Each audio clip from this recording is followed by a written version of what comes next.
Voilà, amis téléspectateurs de Lulu Profond TV, bonjour chez vous et bienvenue à ce nouveau numéro de votre magazine Portrait.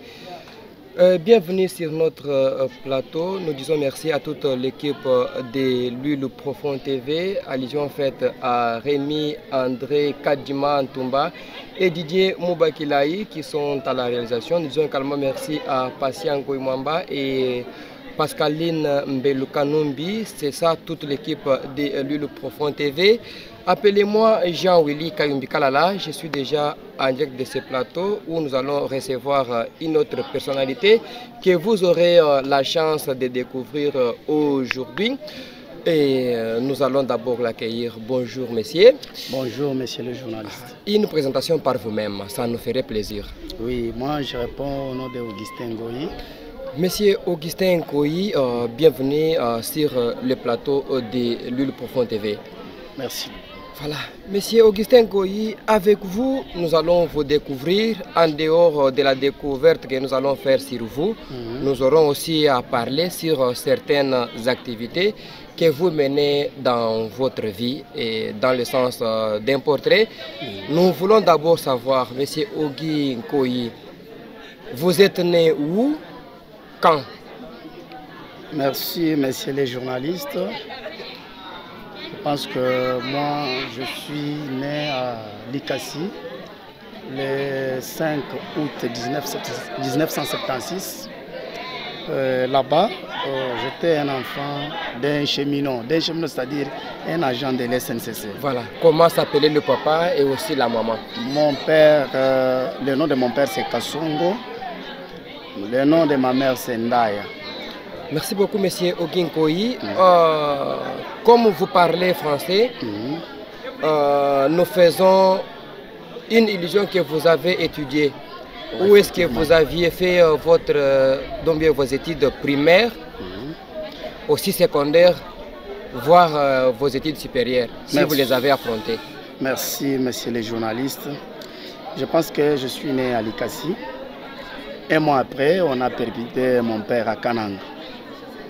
Je ne savais pas comment même était le mouvement de ce déplacement-là. Vraiment. Arrivé à Kananga, bon, à l'âge scolaire, j'avais pris l'inscription dans une école intitulée Épée Tchikoula. C'est une structure de prêtres catholiques. Voilà. C'est là où je fais mes études primaires. Et c'est là que vous avez obtenu votre certificat? C'est là où j'ai obtenu mon certificat. Avec quel pourcentage? C'était 64,6. En tout cas, maintenant les études secondaires, vous les avez affrontées où? C'est toujours à Kananga. Dans quelle école? Comme je vous ai dit que mon père c'était un agent de l'SNCC. Voilà. Terminé, arrivé même en 6e, j'ai présenté seulement les examens. On a permis encore mon père dans un territoire qu'on appelait Ndemba. Toujours à Kananga, donc dans la province, dans l'ancienne Kasaï occidentale. Dans l'ancienne configuration, la Kasaï occidentale. Voilà.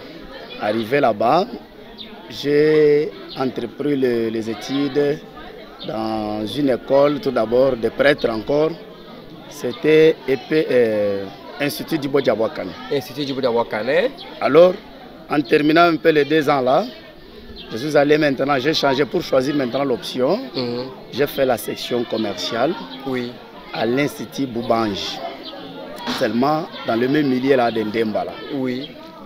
C'est là où j'ai décroché même mon diplôme. On était à 3. En quelle année? En 1996. Avec quel pourcentage, M. Ogui? C'était avec 55,4. On était au nombre de 3. Une fois terminé, je me suis vraiment reposé. Et je suis allé dans un autre territoire d'Ilebo. Et je faisais tout d'abord mes trafics, monter avec les trains marchandises. Bon, j'ai fait ça 1 année. Après, à la fin de 2e année, j'ai dit non, je vais aller encore étudier. J'ai fait tout d'abord l'ISDER, Tchibachi. C'est là où j'ai étudié encore 2 ans. Après avoir fait 2 ans, j'ai vu que non, ça n'allait pas. Bon, je n'aimais pas ça. Alors j'ai dit... Vous n'avez pas aimé le développement rural? Le développement rural, c'était extrêmement par forcing. Voilà. Mon grand frère m'avait dit d'étudier. comme je ne voulais pas faire les histoires là où il y a trop de mathématiques, médecine et autres, je suis allé faire l'ISDER. Arrivé là-bas, quand même j'ai bien étudié. Première année, 66%. Deuxième année, pour passer en troisième année, j'ai réalisé à peu près 62%. Alors moi-même j'ai abandonné. En tout cas. Alors mon grand frère m'a dit, ah, pourquoi tu as abandonné? J'ai dit non, je n'aime pas les histoires de développement rural. Alors je suis allé maintenant à Mbuji-Mayi, là où il y avait l'oncle paternel. On a commencé à faire les business, c'est-à-dire on achetait un peu les histoires quelque part, on venait vendre les histoires comme ça. Mais j'ai vu que ça c'est la dépendance. Je me suis dit non, non, moi je vais travailler seul. Je me suis déplacé de là vers le Puta. Arrivé à Luputa, j'ai commencé seulement à vendre les carburants. Ainsi de suite, voyager avec les vélos, transport. J'ai fait ce qu'on appelle Moustrong. Alors j'ai fait ces histoires-là. Après quelques années, bah, j'ai dit non, non, je dois étudier. Voilà. J'ai recommencé encore les études de l'ISTEM. C'est nous-mêmes la première promotion de l'extension, l'ISTEM, l'extension de Mbuji-Mayi ici, en 2005-2006. Oui, monsieur Ogui. Alors, on a étudié, on était au nombre de 12, mais par après, on a terminé au nombre de 6. Après vraiment ces études-là, je suis allé à Tikapa pour faire encore le business. Comme il n'y avait pas l'argent, et j'avais trop de dettes tout d'abord pour terminer les études. Surtout ça. Alors, j'ai dit non, non, je pars me débrouiller autrement. Quand je suis arrivé là-bas, j'ai commencé à travailler dans un petit centre, mais qui me ramenait quand même les moyens. J'ai eu quelques moyens. Alors j'ai dit non, non, je ne peux pas laisser les dettes. J'ai pris encore les véhicules, je suis venu pour terminer toutes les dettes que j'avais vraiment contractées avant de terminer les études. Voilà. Alors, quand j'ai payé toutes les dettes, j'ai commencé à faire les histoires des champs. J'ai envoyé l'argent à Hamba, on faisait des champs. J'ai récolté mes histoires. Alors moi-même j'ai dit non, non. Comment moi j'ai étudié, malgré les commerces et autres, je dois travailler. Je pense que c'était la période du docteur Gilles. Je suis allé le voir, il m'a demandé les dossiers. Il m'a affecté comme infirmier traitant au centre de santé Kaboussam. Et c'est là que vous travaillez jusqu'à présent? Oui, je travaille jusqu'à présent. Oui. Maintenant, il y a eu aussi d'autres promotions. En faisant cela, première année, deuxième année, troisième année, après 6 ans. Après 3 ans tout d'abord, j'ai commencé à donner cours à l'ITEM. Au fur et à mesure où on enseignait quand même, il y a eu l'expérience. Qui vous a rendu sage? Qui m'a rendu un peu sage, comme on dit, l'expérience m'a rendu sage. Alors, le promoteur a jugé bon de me placer comme maître de stage. J'étais un simple maître de stage. Comme moi, j'aime toujours le travail. J'ai travaillé et j'ai donné quand même des rapports par-ci, par-là. Ils m'ont apprécié. Et il y a eu un temps où le préfet était permité comme âgé de la zone de santé de Kanda-Kanda. Maintenant, l'école est restée avec le proviseur. Alors le proviseur aussi avait connu quand même les bêtises avec une fille de l'ITEM. Alors le proviseur était chassé, il a pris même fuite. Bon, ça ce sont les rumeurs, voilà. Mais je ne suis pas sûr qu'il avait fait ou pas. D'accord. Mais selon les informations, c'est comme si le proviseur avait engrossé une fille de l'ITEM. Alors on l'a chassé. Lorsqu'il est parti, je suis resté seul comme maître de stage. Alors on ne pouvait pas laisser l'école comme ça. Alors le promoteur a pris les dossiers de 5 personnes. Il a ramené ça en Mbuji-Mayi, là où il y avait coordonnateur. Alors le coordonnateur a jugé bon vraiment de me choisir comme préfet de l'ITEM Luputa. Et désormais, donc depuis cette année-là jusqu'à aujourd'hui, vous êtes préfet à l'ITEM Luputa. Je suis toujours préfet à l'ITEM Luputa. Et nous allons aussi découvrir l'institution dans laquelle vous travaillez, c'est-à-dire l'ITEM Luputa. Depuis que vous êtes à la tête de cette institution de l'enseignement, surtout en santé, Monsieur Oginkoyi, l'ITEM Luputa organise combien d'options? Oui, je vais vous donner tout d'abord l'historique voilà. de cette structure. D'abord, oui. Je pense que l'ITEM Luputa a existé depuis quelle année? l'ITEM Luputa a existé depuis 1998, 97, mais c'était une structure pirate, il n'y avait pas les documents. C'est quelque chose conçu par les quatre cofondateurs. On les appelait aussi promoteurs. Voilà. Alors, ils ne suivaient pas la procédure pour créer vraiment la façon dont on crée l'ITEM. Et ne suivaient pas la procédure. La procédure surtout administrative. Administrative. Voilà. C'est-à-dire qu'il n'y avait pas ni statut, ni règlement d'ordre intérieur, ni arrêté. C'est-à-dire à partir de leur connaissance, là, ils pouvaient appeler les D6, D6, 6e direction. Alors, on les autorise verbalement. Ils commencent à œuvrer. C'était quand même un petit désordre. Ils ont travaillé de cette manière-là. Il y a eu la succession du préfet, je ne connais pas vraiment les nombres. Voilà. Il y a eu plusieurs personnalités. Mais arrivé en 2005, 2006, c'est là où il y a eu l'enquête de viabilité par le coordonnateur Boukas. Il est venu dans une mission d'inspection. Il a vu que non, l'ITEM quand même répondait aux critères. Il a fait aussi le rapport à la hiérarchie. Lorsqu'on a envoyé le rapport, le secrétaire général a acquis la réception et il a accepté que l'ITEM soit aussi parmi les structures de la République démocratique du Congo, d'une manière officielle. Voilà. Parce qu'on travaillait chaque année, quand les enfants arrivent en 4e, il faut les verser dans une autre école pour présenter les examens d'État. Voilà. Alors, les manœuvres là, en 2005, je pense que c'était déjà terminé. L'ITEM Luputa a commencé à produire ses diplômes propres. Mais il y a eu toujours un petit désordre parce que l'ITEM n'avait pas la capacité de réaliser même 15 diplômes. Il y a eu trop d'échecs. De 2005 jusqu'à en 2000, je ne compte pas les promotions là où on versait dans d'autres écoles. Dans d'autres écoles, oui. Mais c'est juste quand l'ITEM a eu l'autonomie indépendant. Voilà. Là, il y a eu trop d'échecs. Il y a eu toujours les échecs, 0 diplôme néant, 3 diplômes, 7 diplômes. Il y a eu même nos élèves qui ont abandonné. Ils ont accepté de perdre. Donc de quitter l'école. De quitter pour aller faire tout d'abord les humanités, afin d'aller faire l'ISTEM. Oui. Parce qu'il y avait trop d'échecs. Avec d'abord l'objectif d'avoir les diplômes. Nous avons même un enseignant qui était en 3e vers 4e. Il a abandonné pour faire tout d'abord l'humanité, afin de décrocher son diplôme. Maintenant, le diplôme là pouvait le permettre vraiment de continuer avec les études. Voilà. Alors, arrivé en 2012 vers 2013, il y a eu trop de problèmes à l'ITEM. Il n'y avait pas encore un préfet vraiment qui pouvait faire face devant n'importe quel problème qui pouvait vraiment arriver à l'ITEM. 2013-2014, c'est là où on m'a confirmé. Comme préfet des études à l'ITEM Luputa. Comme préfet des études à l'ITEM Luputa. Cette année-là, on a présenté les examens d'État.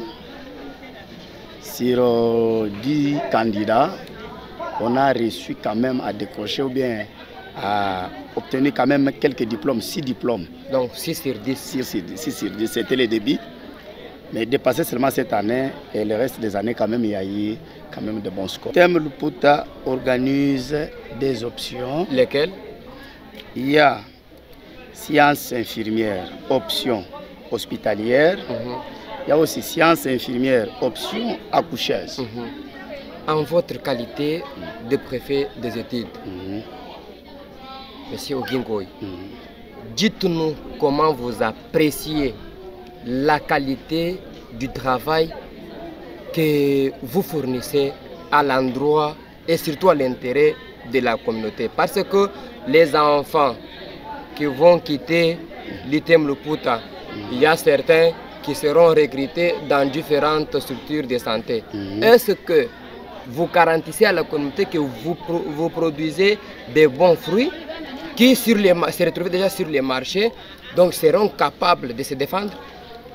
Je pense, monsieur les journalistes, je pense que la preuve est là. Quand vous voyez tout d'abord l'effectif que nous avons, c'est-à-dire que la communauté a confiance de nous. Parce que l'ITEM Luputa produit beaucoup de diplômes.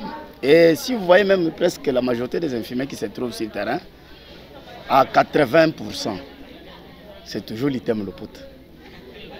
Donc, cette question-là, même la population peut répondre à ma place. Parce que quand nous travaillons, nous-mêmes, on ne peut pas vraiment se jeter de fleurs. C'est la population qui observe la façon dont on encadre les enfants. Je pense que pour la formation, nous terminons chaque année le programme. Nous utilisons toutes les méthodologies possibles. Je pense que même si vous voyez nos élèves de la première, deuxième, si vous les comparez avec certains élèves de la différente structure, vous-même vous allez voir qu'il y a la différence. Même les lieux de stage. Comme exemple, vous voyez que Christ Roy a demandé notre élève, il y a un élève qui faisait le stage là-bas, Bopé ainsi que Tibadi. Ce sont les élèves qu'on a réclamés même par Dr Kassongosel, que dès que vous terminez, vous venez vraiment travailler ici. C'est à partir de leurs compétences que le docteur a observé. Il a dit non, non, ces enfants ici, ils sont tellement importants. Là, c'est nos efforts propres quand même. On a essayé un peu de donner à ces enfants-là une certaine compétence et une bonne formation. C'est pour cela que je peux vous dire que moi-même, je ne peux pas vraiment m'apprécier. Mais je pense que la communauté doit quand même nous apprécier. Amis téléspectateurs de Lulu Profond TV, nous avons reçu pour vous, ou nous recevons pour vous, M. Ogi Ngoyi. Ce magazine va se dérouler dans 2 étapes. Nous avons déjà franchi la première étape, c'était juste son portrait. Et cette fois-ci, nous sommes en train quand même de parler sur les activités que M. Ogi Ngoyi est en train de mener. M. Ogi Ngoyi, vous êtes préfet des études à l'ITEM de Luputa. Dites-nous un peu comment est-ce que les cours sont organisés, comment les cours se déroulent à l'ITEM de Luputa. Bon, je pense que d'une manière générale, dans les items, la formation des infirmiers, c'est comme une formation de cadres universitaires. Tout d'abord, avant de commencer l'année, dans nos structures, on nous envoie ce qu'on appelle calendrier scolaire. Chaque année, avant de démarrer. Et nous avons même le programme de formation. Le programme là est universel, même à Kinshasa. Je ne pense pas, bon, je ne peux pas dire universel. Bon, et dans national. notre pays, national. Voilà. National, sur toute l'étendue de la République, on utilise seulement l'unique programme là. Nous avons un plan détaillé de cours. Chaque cours. C'est-à-dire, en tant que préfet, je suis obligé de lire le programme national et le plan détaillé là. Voir comment les matières sont définies, comment les matières sont classées, alors, à partir de telle date, qu'est-ce que les enfants peuvent voir. C'est ça. Alors, à partir de cela, quand un enseignant est en train d'enseigner, moi j'aurai maintenant la facilité de les suivre, voir est-ce que ce qu'il a enseigné ici, c'est ça, ou bien il est à côté. Bien, il est dans le programme ou il n'est pas dans le programme. Il est à côté. Même si nous appelons quelqu'un qui est spécialiste, mais nous lui donnons tout d'abord les modules de cours. Parce qu'à l'ITEM, il y a les modules appropriés de la 6e direction, seulement pour les items. Alors même si nous acceptons qu'un enseignant puisse ajouter, mais il ne peut pas retrancher ce qui se trouve dans les modules là. Voilà. Et puis, je dois vraiment faire tout pour voir est-ce que réellement les enseignants terminent leurs cours.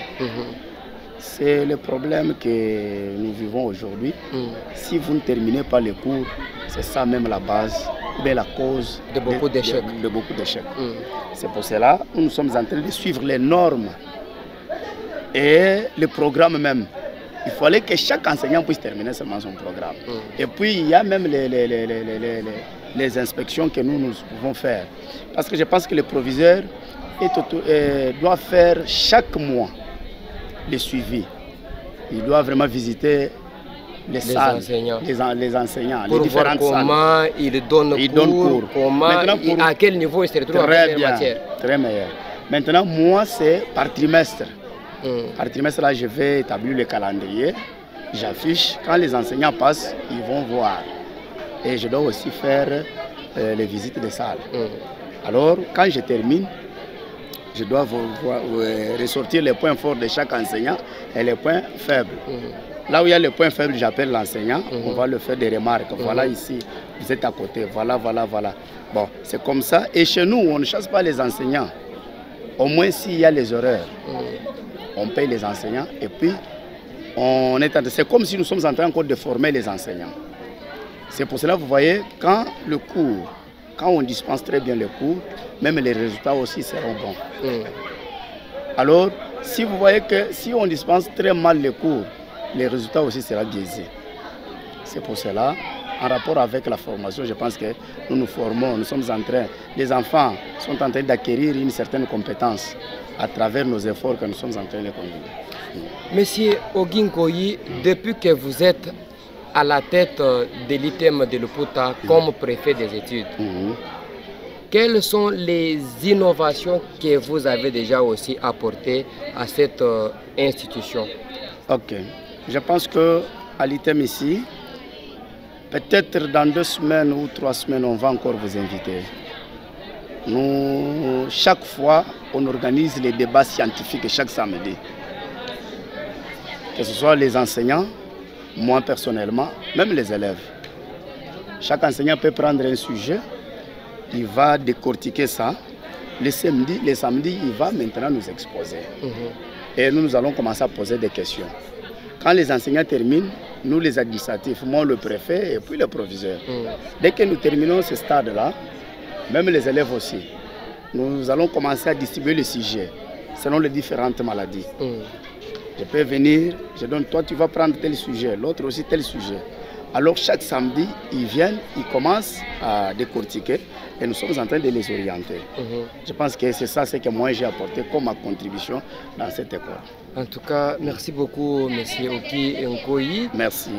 Nous ne sommes pas encore arrivés à la fin. Nous voulons au moins rentrer donc, dans votre vie. Monsieur Oki Nkoyi,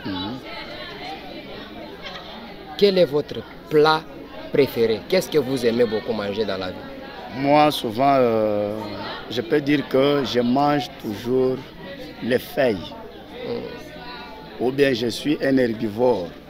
Vous n'avez jamais mangé la viande? La viande, je mange, mais ce n'est pas le goût préféré chez moi. Oui. Chez moi, même mes enfants, ils connaissent. Si j'achète les viandes et autres, c'est pour les enfants et ainsi que la femme. Mais moi, personnellement, j'aime les feuilles de manioc, les histoires comme ça. Même les aubergines. C'est ça le repas vraiment préféré chez moi. Voilà. Monsieur Oginkoyi, quelle est la couleur que vous aimez beaucoup plus? Couleur noire, surtout couleur noire. C'est pourquoi je vous vois en tenue noire. Oui, oui. Souvent, moi, si vous voyez dans mes habits, il y a toujours la couleur noire. En tout cas. Mais je peux utiliser d'autres couleurs. Mais la couleur préférée, c'est toujours la couleur noire. Voilà. Monsieur Oginkoyi, dans votre vie, qu'est-ce que vous détestez au moins? Quel est le comportement que vous n'aimez pas? Surtout un comportement, c'est-à-dire, on peut dire ça dans d'autres termes. Moi, je ne préfère pas vraiment, surtout quelqu'un, je marche avec quelqu'un qui prend du chanvre ou bien les cigarettes. Même la boisson alcoolique, je ne le supporte pas. Donc ce comportement-là, je ne le supporte pas. Mais je peux le supporter, mais bon, difficilement. Voilà. Mais au moins le foot, je suis amateur vraiment de foot. Vous aimez aussi le foot dans la vie, hein? Dans la vie, vraiment, ça, c'est même chez moi. C'est ça au moins votre distraction? Ça, c'est la distraction préférée. Maintenant, en ce qui concerne la musique, la musique que vous aimez? Moi, j'aime la musique de JB Mpiana et Koffi Olomide. En tout cas. Et là, nous allons demander au moins à la réalisation de nous balancer au moins une musique, soit de JB Mpiana entre la chanson Fait de l'amour, soit éducation, ou la chanson Cheval, ou soit Choc de Koffi Olomide. Étoile d'État. Voilà, soit Étoile d'État.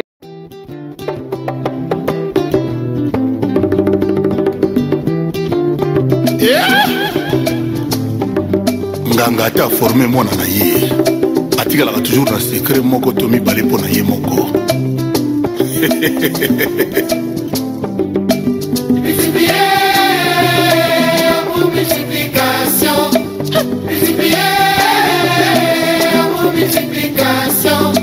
Amour frustration amour division amour pas moins moins amour d'État. Voilà, merci beaucoup. Je pense avec Étoile d'État qu'on nous a balancé à la réalisation, vous êtes quand même satisfait. Mais je suis satisfait. Mesdames et messieurs, amis téléspectateurs de L'Huile Profond TV, nous voici arrivés à la fin de ce magazine Portrait. Là, nous avions réussi pour vous aujourd'hui notre ami, c'est un grand monsieur que vous avez eu la chance de découvrir. Il s'agit là de monsieur Ogi Nkoyi. Il est aussi préfet des études à l'ITEM de Luputa. C'est avec lui que vous avez eu quand même la chance de connaître certaines choses sur sa vie, ce qu'il aime dans sa vie, ce qu'il n'aime pas, certaines activités qu'il est en train d'entreprendre dans sa vie. En tout cas, nous sommes de cœur avec vous. Ne nous quittez pas. Nous sommes toujours à vos côtés. Nous sommes au milieu de vous. Nous sommes près de vous pour vous servir. Donc, L'Huile Profond TV. Nous disons merci à André Rémi Kadimantumba et Didier Dixon Moubakela à la réalisation. Nous disons également merci à Patient Ngoyi Mwamba et Pascaline Mbelukanombi. Moi, c'est Jean-Willy Kayumbi et je vous fixe rendez-vous dans notre prochain numéro. Monsieur Ogi Nkoyi, nous vous disons merci. Merci beaucoup, messieurs les journalistes. Amis téléspectateurs, à la prochaine.